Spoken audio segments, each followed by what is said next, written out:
Hi, this is a little video about keywords. Yeah, keywords are quite important. This is what people will put in to do the searches that could find you. So it's defining those keywords is really quite important. And they need to be not too generic or not too niche. I shall share my screen.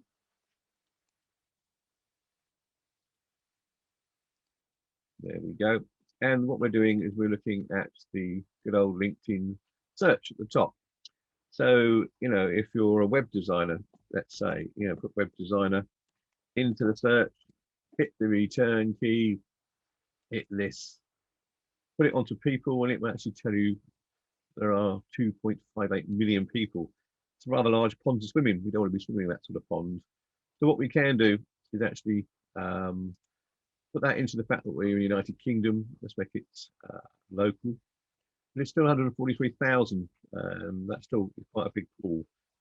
I think somewhere where it's sort of around 15 to 20,000 is fine. For web design,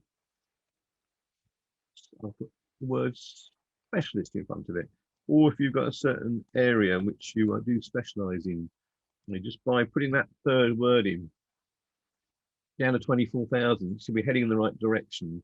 Just play around with it. And when you define it and work it out, it's a really good idea that when you do, go to your profile and, it's a good idea to add it to your banner, but certainly your headline, your about section, in your experience, and actually, I would actually say, although I tell you to get rid of loads of skills, it's also worth adding a new skill there.